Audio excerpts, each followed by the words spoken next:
You're listening to Civic Media. You can tune into any of our live shows on any radio station across the state with the Civic Media app. Find us in your phone's app store and listen anytime, anywhere.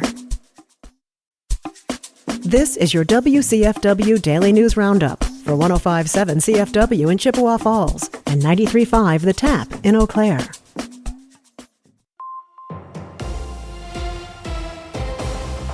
For WCFW News, I'm James Kelly. Eau Claire Fire Department officials say a man who was rescued from the Chippewa River on Tuesday was transported to a local hospital with non-life-threatening injuries. According to the press release, fire department officials responded to the river at around 8 a.m. on Tuesday after the man was found struggling to stay above the water between the Lake Street Bridge and Water Street Bridge. One first responder entered the river in a water rescue suit, swam over to the struggling man, and kept them above the waterline until a fire department boat arrived. Xcel Energy officials recently shared an update on plans for a massive solar farm in St. Croix County. Company officials say early plans for the 10 Mile Creek solar project are still on track, and private landowners in the area have agreed to lease all of the land needed for the project. The company is also considering adding the construction of a battery energy storage system to phase 1 of their plans. They plan to apply for a certificate of public convenience and necessity through the Public Service Commission of Wisconsin by the end of the year. The Rice Lake Community Health Foundation is seeking applications for matching grant funds from local health-related nonprofits. The foundation is looking to partner with local health and wellness organizations to improve the health and wellness of area residents. Organization officials say they provided over $340,000 to health-related organizations through matching grant funds last year. Any nonprofit health organization is invited to apply for the matching grant funding, and their formal requests must be submitted by August 15th. The Wisconsin Joint Finance Committee voted to increase the bonding authority of the Safe Drinking Water Loan and Clean Water Fund programs last week. The unanimous vote increased the bonding authority of the programs by over $730 million, which officials say could lead to increased funding assistance for wastewater treatment infrastructure projects across the state. Maintaining water quality has become a hotly contested topic over recent years as municipalities across the state struggle with PFAS contamination and general pollution issues.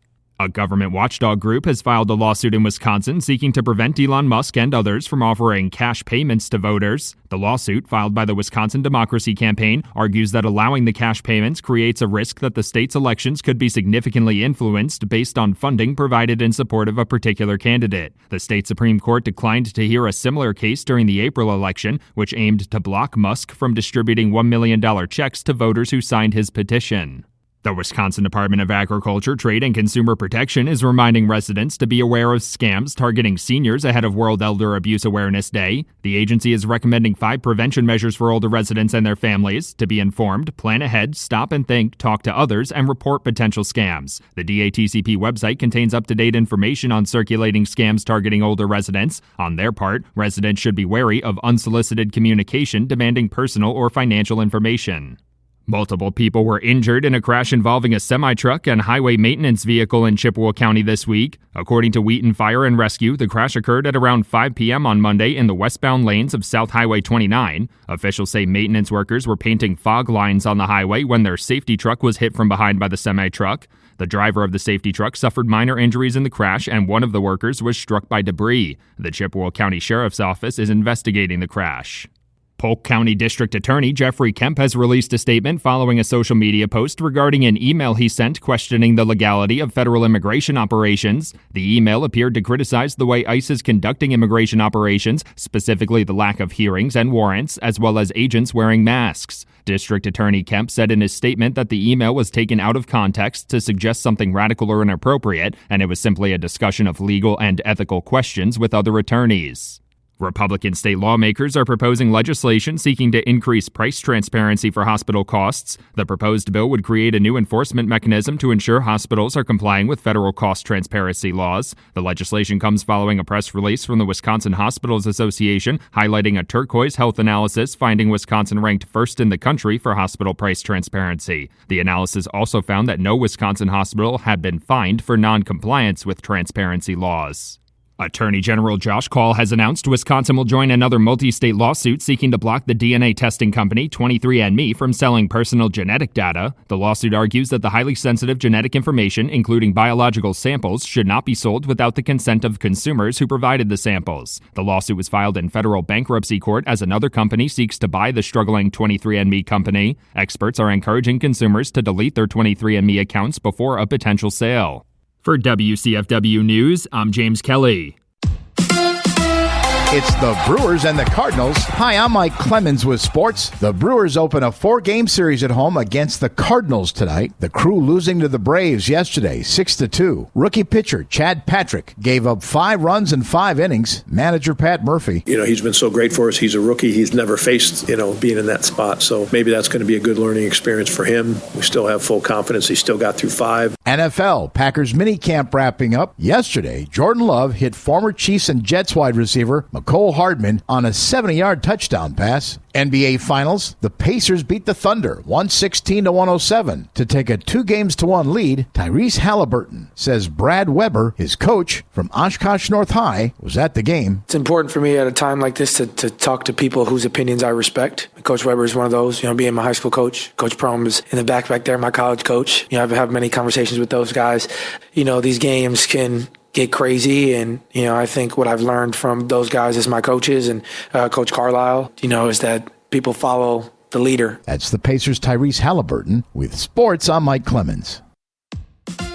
On your entertainment beat, I'm Pete Schwaba. Networks sure know how to milk a goodbye. Former Wheel of Fortune host Pat Sajak retired in 2023 after much pomp and circumstance. Now there's an equal amount of ceremony as he steps down from Celebrity Wheel of Fortune after 5 seasons. Sajak is fine, but his retirement has reached epic ridiculousness, with some fans shedding tears. Sajak is affable enough, but he didn't split the atom. It's a game show, and maybe the easiest one ever. The entertainment world has already lost one musical genius this week in Sly Stone, and now another has passed away. Brian Wilson has died at the age of 82. Wilson co-founded the Beach Boys with his brothers Carl and Dennis and cousin Mike Love in Hawthorne, California. The band created such hits as Good Vibrations, When I Grow Up to Be a Man, and God Only Knows. It's supposed to cool off and rain this weekend, so we should probably all fire up Pet Sounds to celebrate summer and sunshine. Rest in peace, Brian Wilson.